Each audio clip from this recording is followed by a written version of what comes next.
Hi, my name is Ray Canterbury. I'm going to be your host today on Archery Talk 101. And what we're going to talk about today is why some archers, when they're standing there, raise their arm way up and start drawing back and then bring their arm down. Uh, is that good or bad? Well, it all kind of depends on what you're looking at. But here's my thoughts on that. One, as you're pointing up in the air, if something goes wrong and you release that arrow, now you're pointing that arrow up in the air and not at your backstop. So that arrow could go who knows where. Uh, I've had that happen similar times. I've seen that. I normally take and will bend at the waist towards the target and put my arm towards the target as I'm standing there up. Now I'm going to be leaning forward a little bit and drawing and standing up. So I'm standing up straight. What happens a lot of times when people draw standing up straight, they end up leaning back after they've drawn. So now they're leaning back instead of standing up straight. And that helps in that. Now, the theory behind raising your arm up and then having it drop down as you're coming in, it's easier to take that bow to settle on your target if you're dropping down rather than trying to push up. The problem you run into is your arm is up as you're drawing, the bow wants to push back on your hand this way and you're up. And now you're having to force it down because it wants to come back at you. So as you're drawing, your arm wants to come back towards the resistance is you have to push forward because the bow wants to pull it back. So if your arm is up, now you're going to be trying to push down as you're doing that. And just as an example, let's take, you find a partner and put your hand on their shoulder and try and push down and make a move. You're not going to be able to do it because that muscle back here pushing down is not very strong. So now take and standing up straight and put your palm on their shoulder and now push away.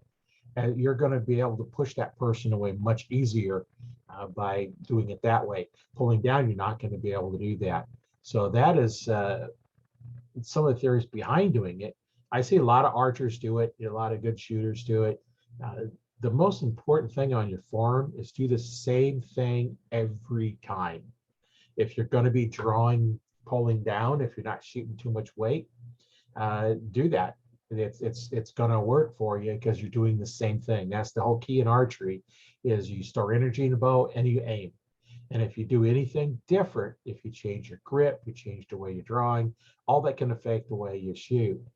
So that is my thoughts on why you don't want to bring your arm down. One, you're pointing up in the air and you have to push down with the weak muscles instead of pointing at your target and pushing towards your target through the whole draw process.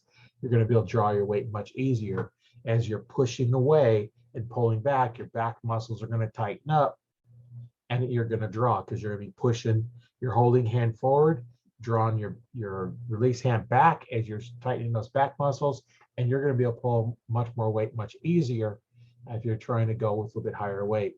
One way to eliminate that is make sure you drop your weight down. So that's kind of my thoughts on that. I've had lots of experience working with the body and how it works on that. I spent 20 years doing martial arts, and a lot of that is all technique and how to use your muscles most efficiently to put the most power into your hand or your fist or your foot or whatever. And what you're doing is you're putting the power through that seam between, you take your little finger down where it meets your wrist, your thumb down where it meets the wrist, and that little pocket in there, that's what you're pushing with. And the most efficient way to push with that is pushing straight to your target as you're drawing.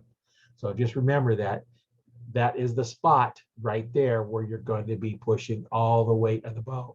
You don't want it up on your hand because your hand is too flexible. The thing is to be consistent. If you're having up on your hand and trying to pull down, you're not going to have a consistent form. I've seen a lot of people shoot very well with doing that.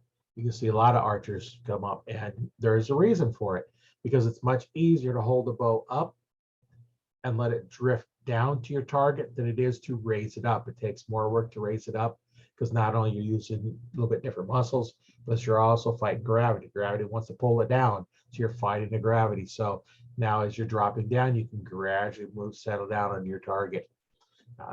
if your bow's not settling on your target, that is one of the things that you can change a little bit. And that's why I like to bend just slightly at the waist towards the target. So now my arm is actually up slightly, but not a lot. You see people going up that, like a 30-degree angle or so, pulling back. That's too much because now you're using the wrong muscles. But if you lean towards the target and you're pushing towards it as you're drawing back, you're all staying in line. You're looking at your target the whole time. As you're drawing, you can start focusing on the target as you're drawing. And then when you come back to your form, you're going to get back there. And now that pin is going to be sitting on your target because you started out putting it towards the target instead of letting it drift down to your target or pulling up on the target. If you draw low and go up, that you have to raise up. And that's why I like to lean slightly, because that helps raise it up to where you're at. But like I said, the most consistent way you can do it is what's going to work for you. So just remember that when you're going in there. I try different things. I know one time I was drawing back and I had a release that the head actually broke on it. As I was drawing back, I was about halfway drawn back, and it still sent that arrow up into the ceiling at the range. So it's going to shoot up pretty high. Now, if I was drawing with my arm up, it have sent it straight up in the air because I was drawing straight, and it still sent it up, probably a 45-degree angle up. So that's what's going to happen. If I'm already pointing up, now it's going to shoot that up about 45 degrees up in the air, and you're not going to know where that arrow is going to go. If you're indoors, you're going to hit the ceiling. There's just no way around it. If you're outdoors, most likely you're not going to hit your target. It's going to go somewhere you don't know.